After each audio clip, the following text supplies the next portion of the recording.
Bien, entonces, ya vimos que el concepto de derivada es análogo, ya hicimos un pequeño ejemplo de derivada con cosas específicamente complejas y ya vimos que no charchaba. Entonces, vamos a ver unas consecuencias o unas características importantes de las funciones de variable compleja en términos de esto de las derivadas, o sea, para poder trabajar las derivadas. Les voy a anotar algunas cosas y ahorita seguimos trabajando, ¿ok? Que de hecho sí es muy chito, entonces lo voy a anotar lo más rápido que pueda. Dada una función compleja que es f de z igual a w, z igual a x más y w igual a u más b. Sabemos que u y v pueden ser consideradas funciones de dos variables reales. Ese es un comentario que ya habíamos hecho, donde la u es u de xy y b también es b de xy. ¿Ok? Y esto ya lo sabíamos, entonces nos imaginamos f de z de la siguiente manera. Imaginamos, o visualizamos, sería más correcto decir, y se salió, se amargó. F de z es igual a u de xy más ib de xy. Esto ya lo habíamos hecho. ¿Ok? Entonces, aquí el comentario, aquí empieza la parte importante, ¿ok? Lo otro nada más era, volver a escribir este recordatorio de que las funciones de dos variables se pueden ver como, las funciones de variable compleja se pueden ver como dos funciones de variable real, ¿ok? Entonces, dado el límite de la derivada, es decir, el que dice límite cuando el incremento de z tiende a 0 de f de z más el incremento menos f de z, todo dividido sobre el incremento. Ok, esta es la función de la derivada.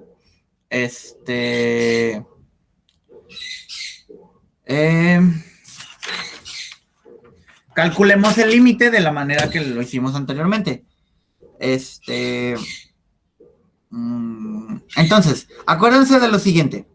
Si z es igual a x más y el incremento de z es igual al incremento de x más y veces el incremento de y, de aquí primero se desprende que z más el incremento de z es igual a x más incremento de x más y incremento de y.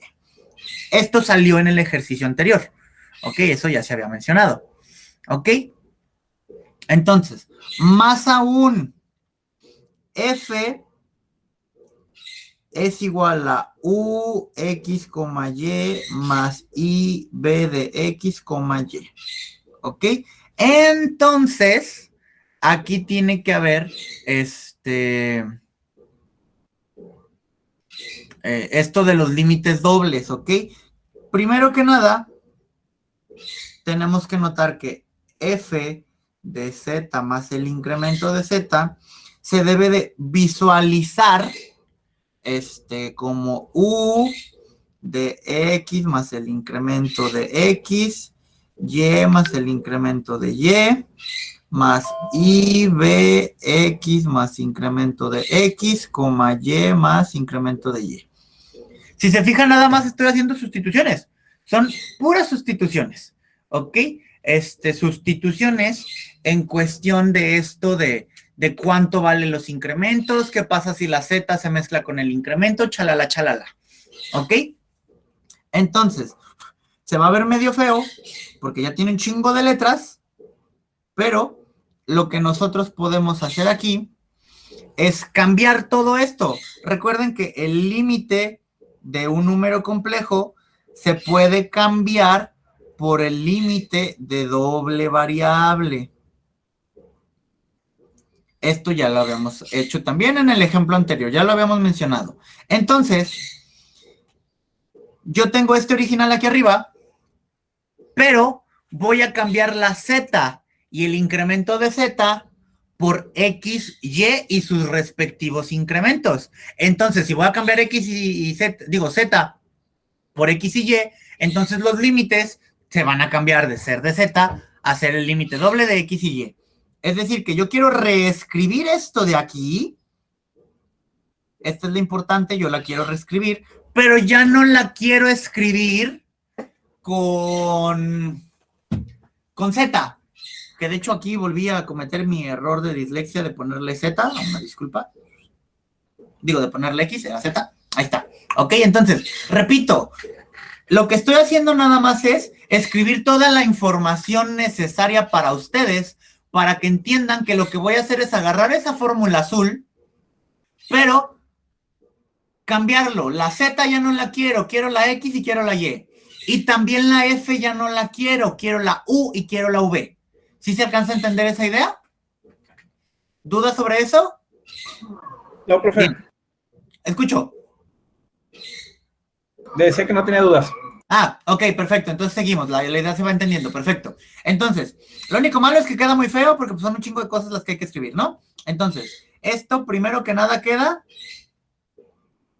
como el límite doble. Límite cuando el incremento de x y el incremento de y, que de hecho lo correcto siempre es ponerlo entre paréntesis y no se los he estado poniendo, perdónenme. Ahí está. Cuando los dos van a 0. ¿De quién?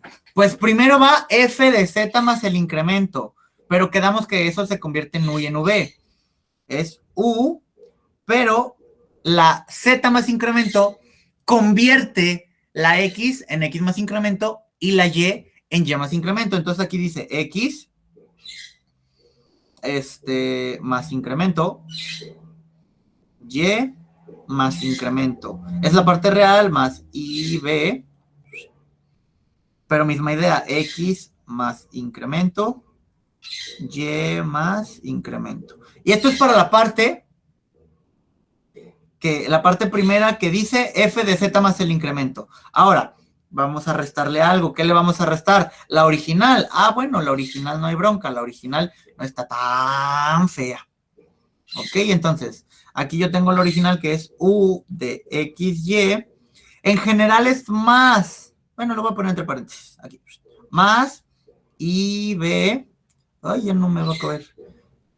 X, y, paréntesis. Ahí está. Medio apachurradito, pero ocupo.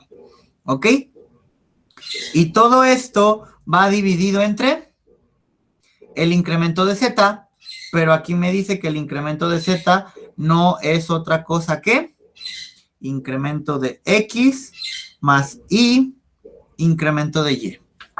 ¿Se alcanza a notar lo que estoy haciendo? Literalmente nada más hice ya la sustitución pertinente. De toda la información que condensé aquí, nada más estoy haciendo la sustitución. ¿Se alcanza a notar eso? Sí, profe. Bien.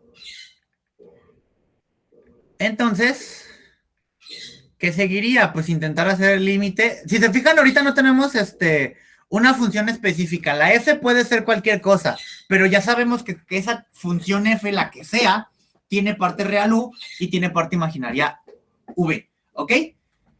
Creo que con eso sí vamos bien, ¿no? Entonces, ¿qué vamos a hacer? Vamos a separar. ¿Será correcto separar de una vez? No voy a separar de una vez. Hay un pequeño cálculo más fácil todavía. ¿Ok? Entonces, ¿qué va a pasar? Ah, bueno, si se acuerdan como en el ejemplo pasado, yo les dije, los límites de dos variables existen varias maneras de calcularlos. La primera es meter las dos letras al mismo tiempo, pero en este caso otra vez me va a dar 0 sobre 0. La fórmula de las derivadas siempre da 0 sobre 0 si metemos las dos al mismo tiempo. ¿Ok? Entonces, ¿cuáles eran las otras opciones? Ah, pues la segunda opción era meter primero una sola letra. ¿Sí se alcanza a recordar ese comentario? Sí, profe. Entonces, eso es lo que vamos a hacer. Vamos a trabajar pero primero de las dos letras voy a eliminar una. Entonces, lo voy a hacer exactamente igual. Caso 1. Primero, el incremento de Y vale 0. ¿Sí se alcanza a notar eso? Bueno, o sea, la indicación. ¿Qué va a pasar? Pues todos los incrementos de Y que aparecen tienen que desaparecer.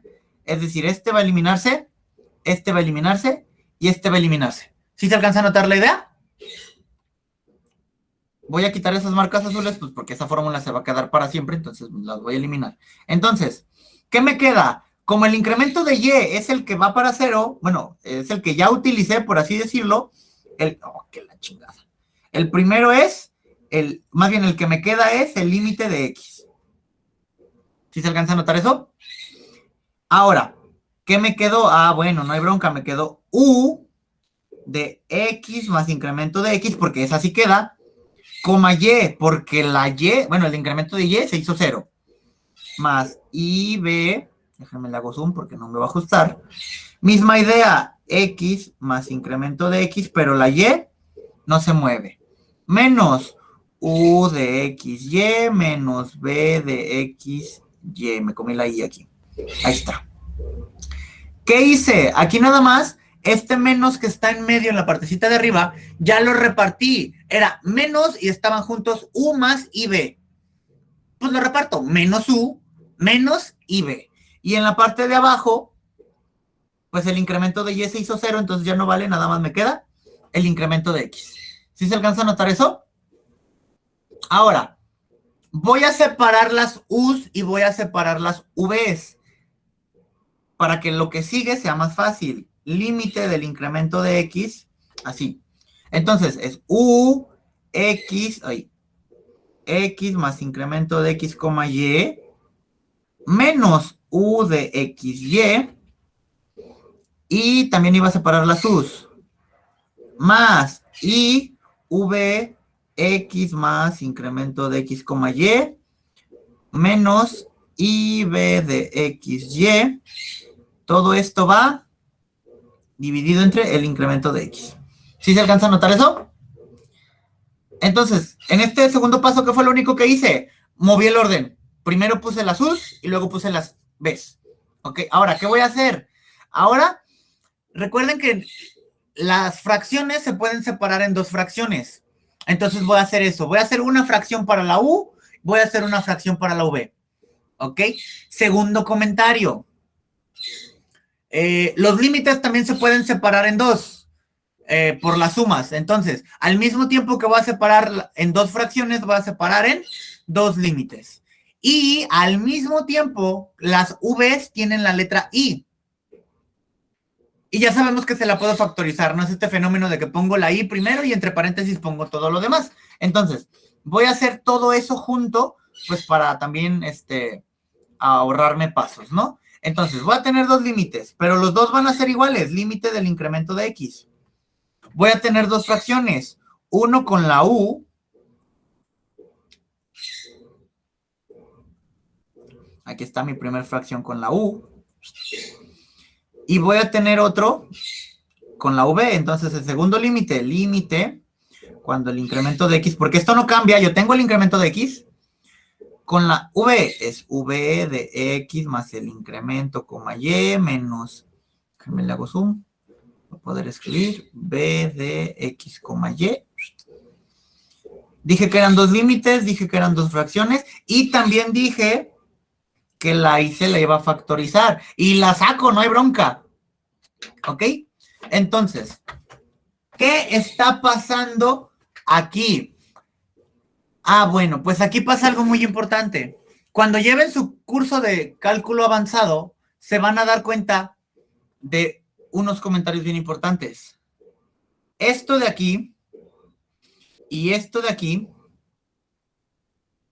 son la fórmula de derivada parcial, ¿ok? Pero específicamente son la fórmula de derivada parcial con respecto de la variable X, ¿ok?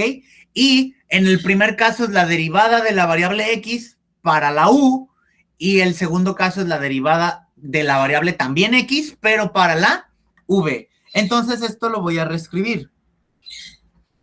Este es el símbolo de derivada parcial. Yo les dije que es la derivada parcial para la U y es con respecto de la letra X. Hay una suma. La letra I no tiene absolutamente nada que ver aquí, entonces la I se conserva. Y les digo que el segundo cuadro es la derivada parcial, pero de la V, pero sigue siendo de la variable X. ¿Ok? Entonces, ¿qué acaba de pasar?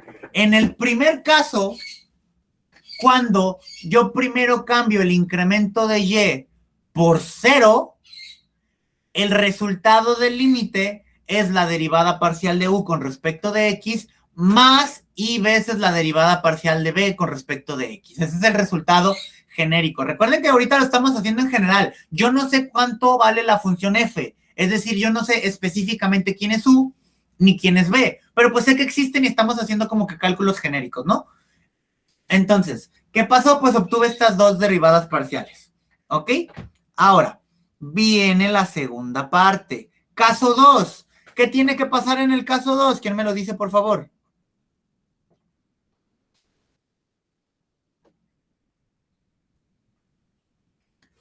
¿Qué voy a checar en el caso 2? ¿Qué hago primero? Cuando el incremento de X tiende a 0. Perfecto, ahora el otro incremento, ¿ok?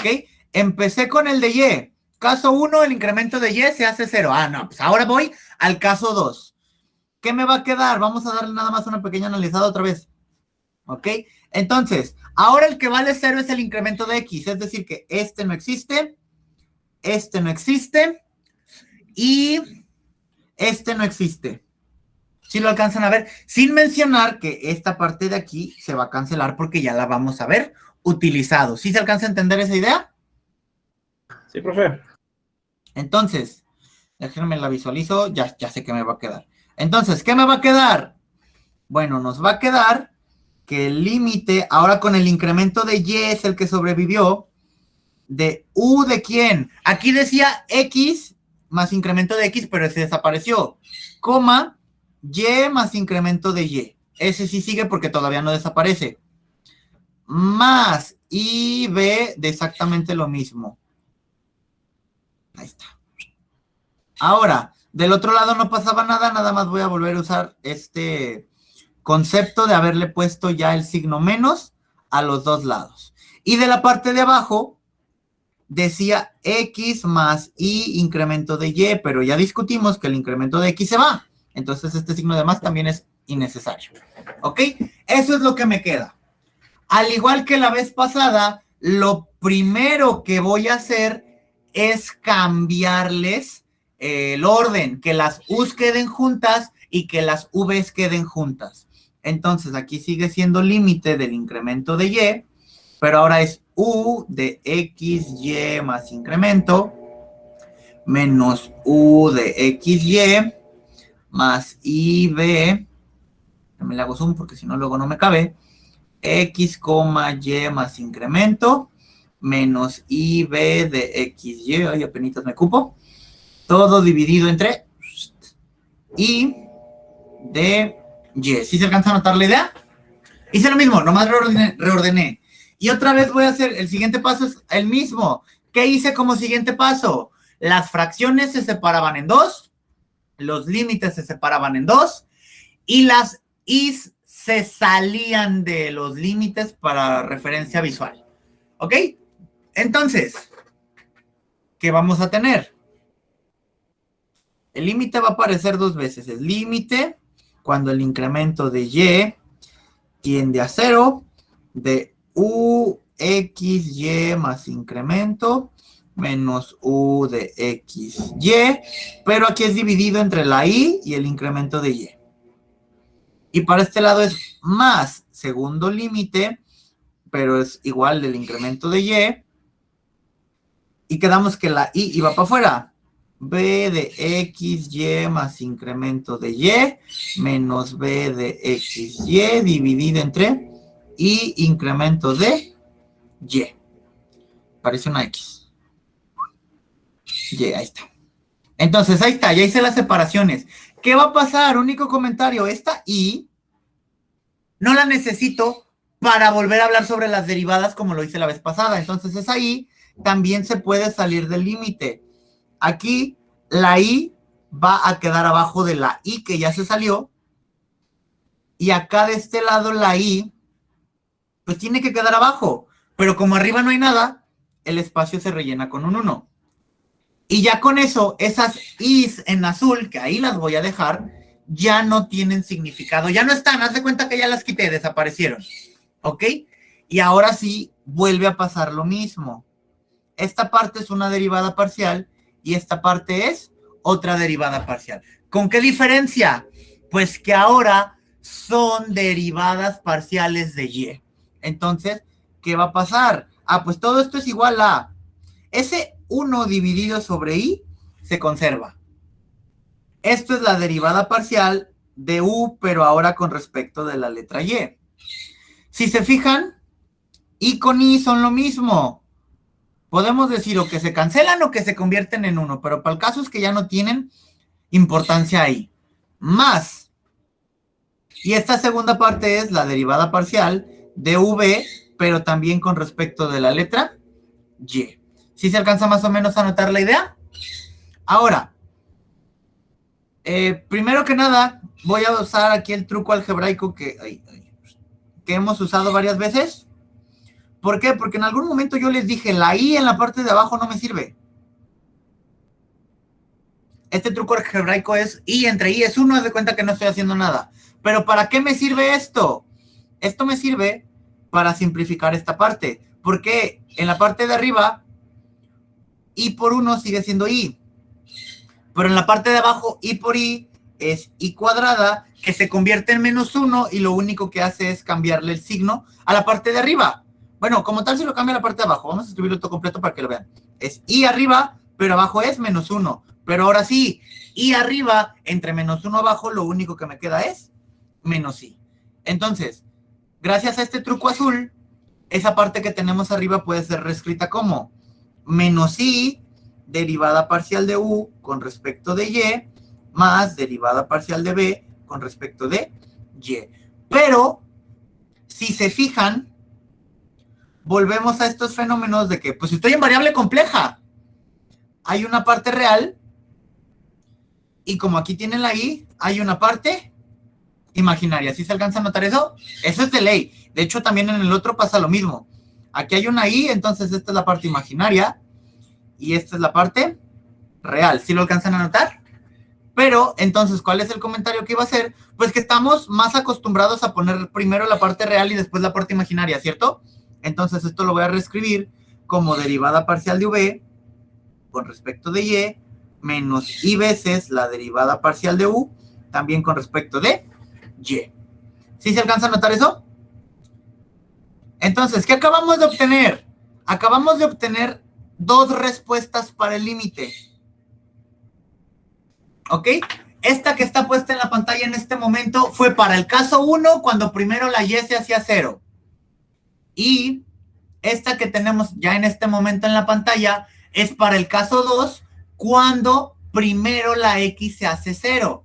¿Ok?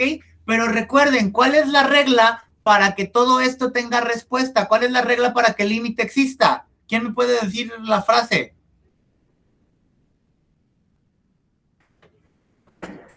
Que tenga valores iguales. Perfecto. Para que esto tenga solución, los valores los voy a volver a escribir. El primero es derivada parcial de u con respecto de x, más y derivada parcial de b con respecto también de x.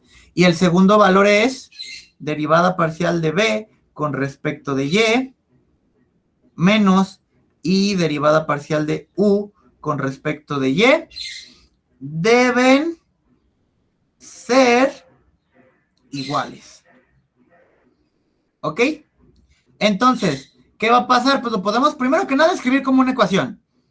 Déjenme lo hago grandote. Entonces es derivada parcial de u con respecto de x más y derivada parcial de b con respecto de x. Tiene que ser igual a derivada parcial de b con respecto de y menos y derivada parcial de u con respecto de y. ¿Ok? Pero aquí viene una bronca. Son números complejos. Y los números complejos tienen dos partes, la parte real y la parte imaginaria. Entonces, para que dos números complejos sean iguales, la parte real tiene que ser igual entre sí y la parte imaginaria tiene que ser igual entre sí. ¿Sí se alcanza a notar eso? Entonces, de aquí condensamos la información de la siguiente manera. La derivada parcial de u con respecto de x tiene que ser igual, o sea, la parte real de la primera opción tiene que ser igual a la parte real de la segunda opción. ¿Sí se alcanza a notar la idea? Sí, profe. Y la parte imaginaria, que sería, ahí voy, derivada parcial de b. Derivada parcial de b con respecto de x. Bueno, con todo y la i, ¿no? Bueno, no la necesitamos, de hecho la iba a borrar, pero ya la mencioné. Entonces la parte imaginaria es y derivada parcial con respecto de x, ahí está. Tiene que ser igual a quién. Aquí tengan cuidado que tiene un signo menos. Y pues el signo menos es importante, entonces hay que incluirlo. Menos la i derivada parcial de u con respecto de y. Y el comentario es que la i, pues en esta ecuación la i es conocida, la puedo despejar, si se fijan pasaría dividiendo y pues se cancelaría. Entonces la i para esta ecuación no es importante. ¿Ok? Entonces, ¿qué es esto? Son dos ecuaciones. ¿Ok? Pero, ¿qué es esto? Esto es la regla para, de palabras específicas es para que los límites sean iguales. ¿La regla para qué? Los límites sean iguales. Y por tanto, ¿para qué? ¿Para qué? Para sacar la derivada, sí, profe. Perfecto, para que la derivada exista. Es decir, para que la función original tenga derivada. Estas dos ecuaciones, porque si se fijan, son ecuaciones. Estas dos ecuaciones son la regla para que, en general, los límites sean iguales. Y ya en particular a lo que queremos hacer son la regla para que la función original tenga derivada. Si estas ecuaciones no se cumplen, entonces la función original con la que yo estaba trabajando no tiene derivada. ¿Se alcanza a entender eso? Sí. Pues viene un comentario súper, hiper, mega importante. Estas ecuaciones tienen nombre. Estas ecuaciones son llamadas ecuaciones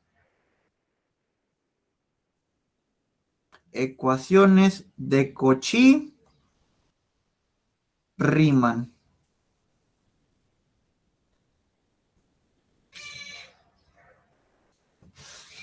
¿Ok? Ese es el nombre de estas ecuaciones. Ustedes saben, ¿no? A las ecuaciones se les pone nombre según su descubridor. Entonces, pues aquí fueron Euler y Riemann los que le dieron trabajo a este pedo. Entonces, las ecuaciones son nombradas por ellos. Ecuaciones de Cauchy-Riemann. Y son sumamente importantes. ¿Ok? ¿Qué son las ecuaciones de Cauchy-Riemann? La regla para saber que en una función de variable compleja, la derivada existe. ¿Se alcanza a notar eso? Denme un momento porque estoy recibiendo una llamada telefónica.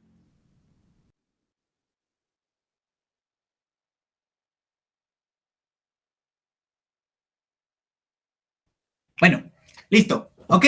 ¿Se alcanza más o menos a entender? Entonces, lo que hicimos fue el proceso largo para ver de dónde salían estas ecuaciones. A mí me interesaba que lo conocieran, ¿ok? Pero lo importante es saber utilizar las ecuaciones. Repito, para que se nos grabe la idea, ¿para qué son las ecuaciones de Cauchy-Riemann? Para saber si una función de variable compleja tiene o no tiene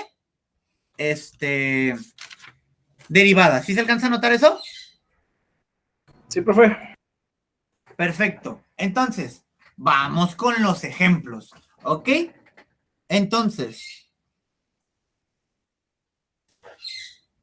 Ejemplos. Entonces, la función z igual a, f de z igual a z cuadrada. ¿Ok? Para hablar sobre las ecuaciones de Cauchy-Riemann, necesitamos saber quién es u y quién es b, pero este ejercicio ya lo hemos hecho muchas veces. ¿Ok?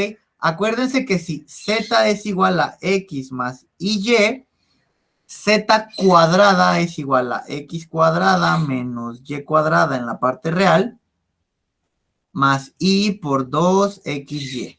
¿Ok? Es decir, que esta es la u y que esta es la b. ¿Sí se alcanza más o menos a notar la idea? Entonces, ¿qué va a pasar? Yo necesito calcular las derivadas de u y de v. Necesito la derivada de x, que también se representa así. No solo... O sea, esta notación es lo mismo. O sea, derivada de u con respecto de x. Y esto también significa derivada de u con respecto de x. También necesito calcular u con respecto de y. Y obviamente también la b. B con respecto de x y b con respecto de y. Pero son derivadas parciales. Es aquí donde yo les decía que necesitaba que le dieran una pequeña checada a mis videos de derivadas parciales para saber qué pedo. ¿Ok? Entonces, vamos a empezar derivando la u. ¿Qué pasa si yo quiero derivar la u, que es x cuadrada menos y cuadrada? Pues primero elijo mi letra. Quiero trabajar con x. Ah, bueno. Entonces, si se fijan ahí dice x cuadrada. Y yo sé de fórmulas básicas de derivación que x cuadrada se convierte en 2x. Ahí no hay bronca. ¿Ok? ¿Sí se alcanza a notar eso? Menos y cuadrada. Quiero derivar y cuadrada, pero yo estoy trabajando con la letra x. Para mí la y es una constante. No importa que esté al cuadrado, para mí la y es una constante. No importa que sea negativa, para mí la y es una constante. Y la derivada de una constante siempre va a ser... ¿Alguien se la sabe? Derivada de constante. 0. 0, perfecto. Entonces esta primer derivada parcial, lo único que me da como resultado es 2x. ¿Sí se alcanza a notar eso? Ahora, misma, la u, pero ahora voy a derivarlo con respecto de y. Ah, bueno, ahora mi letra es y. Entonces, cuando yo checo ese x cuadrada, lo tengo que considerar como constante. Misma idea, la derivada de una constante, 0. Entonces, cuando derivo con la y, x cuadrada se convierte en 0. Menos, ese menos se respeta.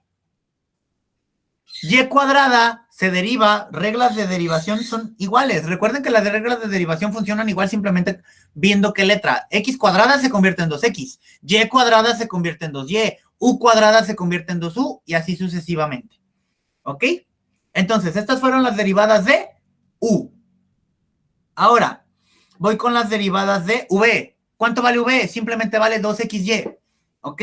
Ahora, voy a derivarlo primero con la letra x. Entonces, el 2 y la y son constantes. Pero recuerden que las constantes se convierten en 0 únicamente cuando están solas. Pero aquí sí tienen la letra x en medio, entonces no se van a convertir en 0. De hecho, por el contrario, se tienen que esperar. ¿Y en cuánto se convierte la x? Derivada de x siempre va a ser 1. Ni siquiera tendría que escribirlo, pero ahí lo va a poner, ¿ok? Entonces, la x se convierte en 1 y el 2 y la y se conservan porque sí estaban acompañadas. Las letras solamente desaparecen, o sea, las constantes solamente desaparecen cuando están solas. Entonces, si se fijan, esto es 2y. Y ahora vamos para la derivada con respecto de y. Pero la idea es análoga.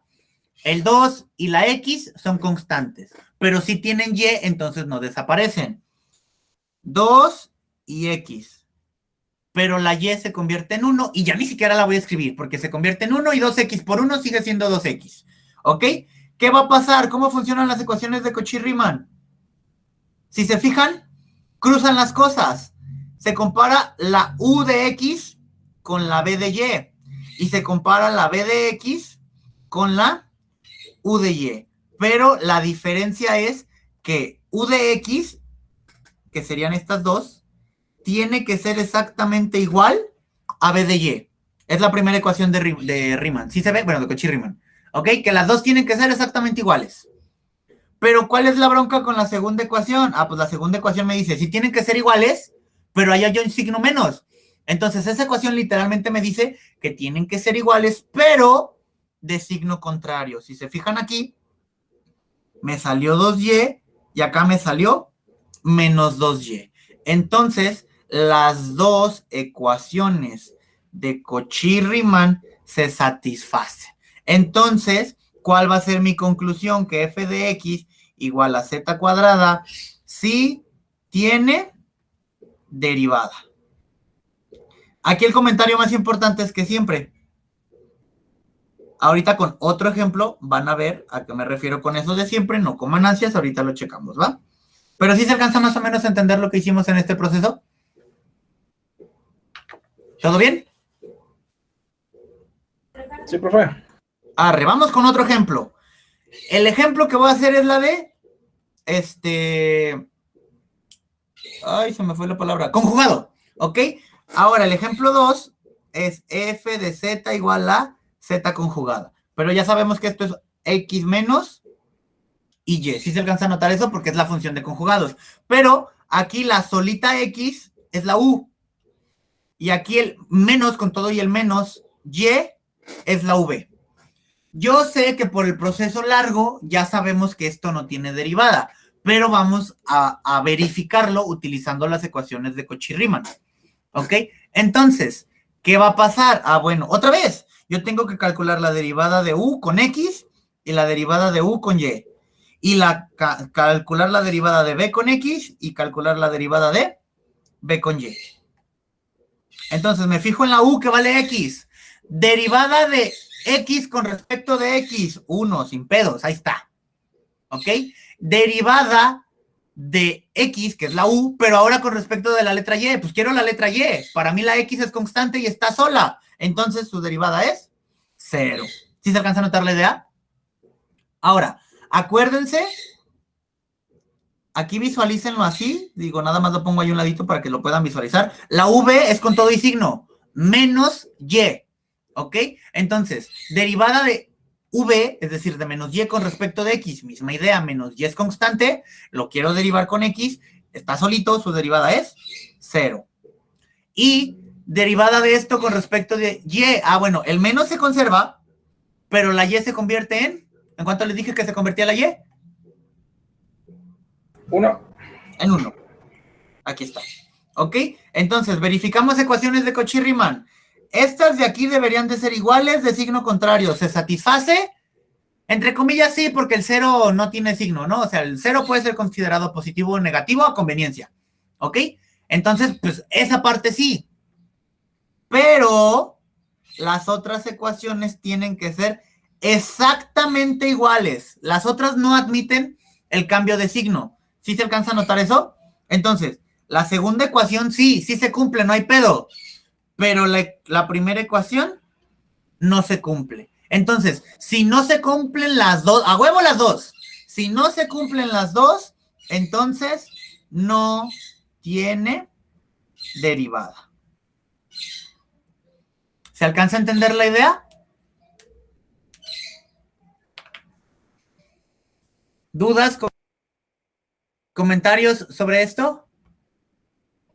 No, profe. Bien. Entonces, aquí el comentario es que esto es nunca. Y van a decir, puta, pero pues, ¿por qué nunca? ¿Qué significa esto de nunca? ¿Qué tiene de especial? ¿O qué pedo? ¿Ok? Entonces, ¿qué va a pasar? Vamos a un tercer ejemplo, ¿ok? Aquí es siempre y aquí es nunca y ahorita vamos a ver la diferencia por qué, ¿ok? Ejemplo, f de z es igual a e a la z, ¿ok?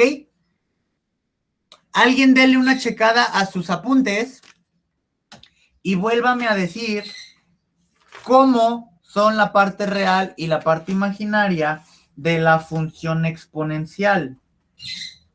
Digo, más que nada para que recuerden ustedes, ¿no?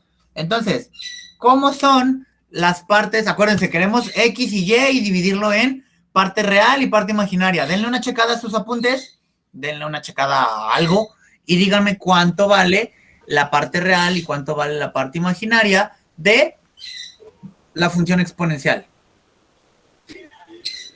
Viene siendo e exponente de x por e exponente de y. Casi, acuérdate que lo habíamos desglosado todavía más.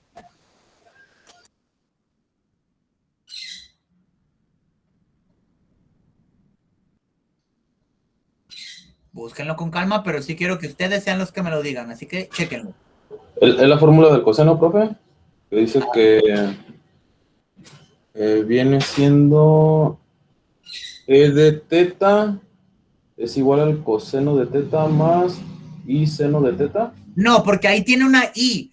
Tú me estás leyendo la fórmula de Euler que dice E a la I teta. O sea, tienes primero la I y luego la teta. Aquí no hay I. O sea, lo de la teta no importa porque recuerden que podemos cambiar las letras. Pero, Pues sería nada más poner el número imaginario, ¿no, profe? X más I a la I. Nada más será sustituir a X por el número imaginario, ¿no? Es X más I a la Y. Más o menos, creo que lo copiaste un poquito mal porque no es potencia. Chéquenle. Yo sé que por ahí lo tienen.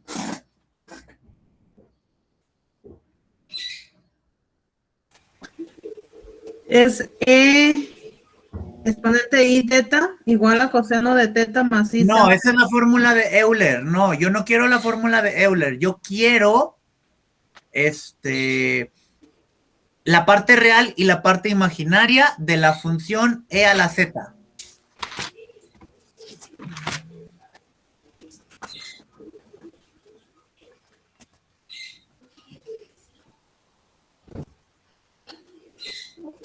Ok, es igual a coseno de teta más I seno de teta entre 2. ¿Me sigues leyendo? No, esas son las hiperbólicas, creo. Hay que tener cuidado. Yo sé que tenemos muchas fórmulas, ¿ok? Pero pues hay que tenerles cuidado, hay que saberlas leer, ¿ok? Yo quería una fórmula que dice E a la X coseno de Y más I E a la X seno de Y. Esta es la fórmula que me separa la parte real y la parte imaginaria de la función exponencial, ¿ok? Para que tengan cuidado, ¿ok? No pasa nada, pero pues hay que tener cuidado sobre lo que les estaba pidiendo, ¿ok? Entonces, ¿qué va a pasar? Yo quiero verificar si esta función tiene derivadas. De hecho, sí es un muy mal ejemplo, pero sí tiene derivadas. ¿Qué tenemos que hacer para verificarlo? Hay que derivar U con X y con Y. Y hay que derivar B con X y con Y. Con X, derivada de E a la X sigue siendo E a la X y al coseno de Y no le pasa nada porque es constante. Yo me concentré en la E a la X, entonces al otro no le pasa nada. Mismo comentario para la V. Es E a la X que se convierte otra vez en E a la X y el seno se queda igual. Los que cambian son los otros. Cuando derivas con Y, el E a la X es constante, pero derivada de coseno es menos. Uy, ¿dónde le pongo el menos? Lo pegué mucho. Entonces, es E a la X, entonces es menos seno cuando derivas el coseno. Y derivada de seno es directamente coseno. Ay, de Y. ¿Ok? Entonces, si se fijan, volvemos a lo bonito. Estos dos son exactamente iguales. Y estos dos son iguales de signo contrario. Es por eso que sí se cumplen las ecuaciones de Cauchy-Riemann y por eso siempre tiene derivada.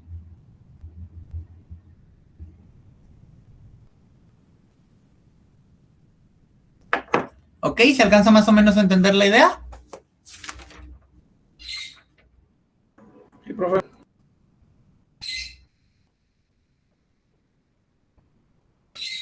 Ah, ya. Es que estaba buscando a ver si tenía un ejemplo de función que no fuera analítica, que no fuera derivable, perdón. Entonces, vamos a ponerlo aquí. Otro ejemplo. F de z es igual a z por z conjugada. ¿Ok? Acuérdense, z es x más y z conjugada es x menos y. ¿Ok? Pero pues lo tenemos que simplificar, pues para que sea más chido, ¿no? Esto es x cuadrada más y cuadrada. Y esto se elimina. Ahí está. ¿Ok? Esta es la representación y aquí le voy a poner un I0 nada más para tenerlo como representación visual. ¿Ok? Entonces, esta función que es z multiplicado por su conjugado, en términos de parte real es u cuadrada, x cuadrada más y cuadrada, perdón, y en términos de parte imaginaria es 0. ¿Sí se alcanza a notar eso? Entonces, aquí es donde viene lo interesante. Hay que derivar, como siempre, esto siempre tiene que hacerse. Ahí está, ¿ok? Pero, por ejemplo, la v es 0. Entonces, no importa con qué letra se derive, pues tiene que ser 0. ¿Sí se alcanza a notar eso? Ahora, cuando derivamos la u, ahora sí las cosas cambian. Derivada de x cuadrada, 2x, y la y se convierte en 0 porque estaba derivando parcialmente con la letra x. Ahora para la y, x cuadrada se convierte en 0 y y cuadrada se convierte en 2y. ¿Sí se alcanza a notar eso? Ahora, pregunta. Ecuaciones de Cauchy-Riemann. ¿Esto y esto son iguales? ¿Quién me puede decir si son iguales?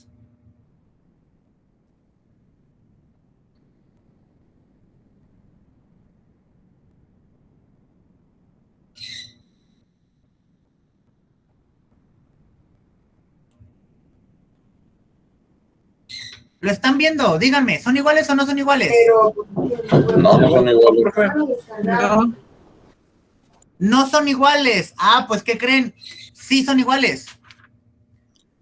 Pero no siempre. ¿Ok? ¿Cuál es el comentario importante? Ok, X en general, puede ser cualquier número. Y Y en general también puede ser cualquier número. Entonces, si X vale 0 y la Y también vale 0, sí se cumple. Sí son iguales, sí se alcanza a notar eso. Pero es una opción. De hecho es la única, pero o sea, el chiste es que es una opción para que sí sea válido. ¿Sí se alcanza a notar eso? Entonces, ¿qué necesito que noten? Porque este es el comentario importante para que puedan realizar su tarea. Que algunas ecuaciones siempre son iguales porque la ecuación ya es directamente igual. O sea, este pedo ya es completamente igual de signo contrario, pues ya no tengo que preocuparme. ¿Ok? Estas de aquí ya son diferentes porque 1 y menos 1 bajo ninguna circunstancia son iguales. ¿Sí lo alcanzan a notar? Por eso la respuesta de nunca y la respuesta de siempre. Pero aquí abajo sí se me presentan opciones. Ok, si la X vale 1, pues ya chingo a su madre. Si la Y vale 10, pues también vale madre. ¿Sí se alcanza a notar eso? Pero sí existe una opción. ¿Por qué? Porque la X tiene derecho a ser 0 y la Y tiene derecho a ser 0. ¿Sí se alcanza más o menos a notar? Entonces, aquí la respuesta es que f de z tiene derivada solo cuando la z, bueno, en general es esto de que la x vale 0 y la y vale 0, pero que no se nos olvide que la z es igual a x más y. Entonces, esta función solamente tiene derivada cuando z es igual a 0 más y 0. Lo escribí completo nomás para hacerlo como formal de que son la x y la y. ¿Ok? ¿Sí se alcanza a notar la idea? Sí. Entonces, hay funciones que siempre tienen derivada, hay funciones que nunca tienen derivada y hay funciones que tienen derivada a veces. Y así lo voy a poner, a veces. ¿Sí se alcanza a notar la idea? Entonces, en la tarea, lo que van a tratar de buscar es cuándo una función sí tiene derivada o no tiene derivada. ¿Sí se alcanza más o menos a notar la idea? Sí. ¿Dudas, comentarios sobre eso?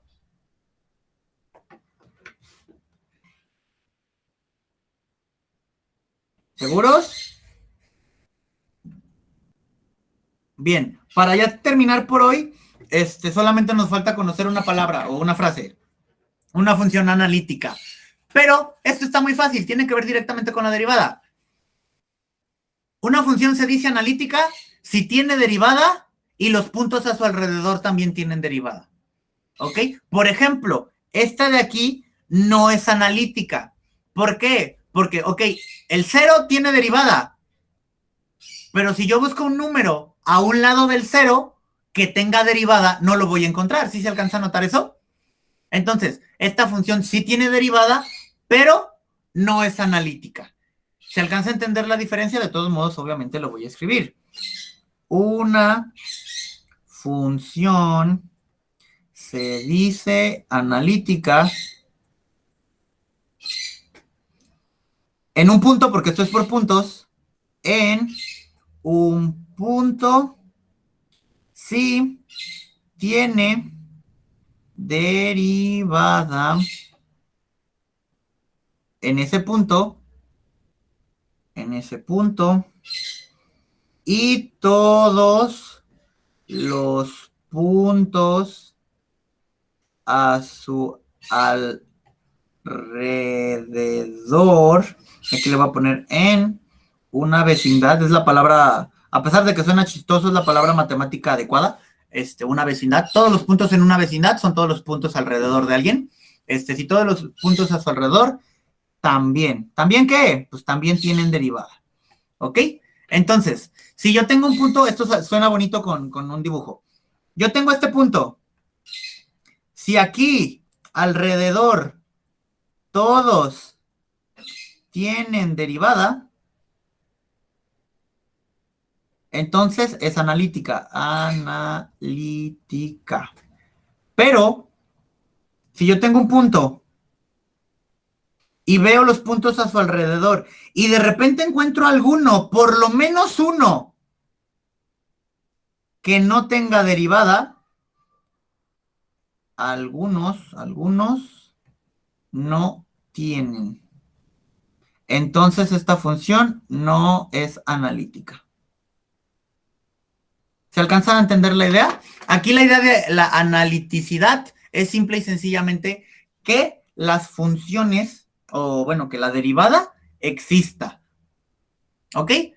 Es una definición en la que no vamos a entrar mucho en detalle, pero pues matemáticamente hablando es una definición importante. ¿Ok? ¿Por qué? Pues porque la necesitamos como hipótesis para un montón de cosas que vamos a trabajar a partir de mañana, que empieza la chinga para hablar sobre integración. ¿Ok? Pero hablando sobre derivadas, es todo lo que necesitábamos saber. ¿Ok? Ok.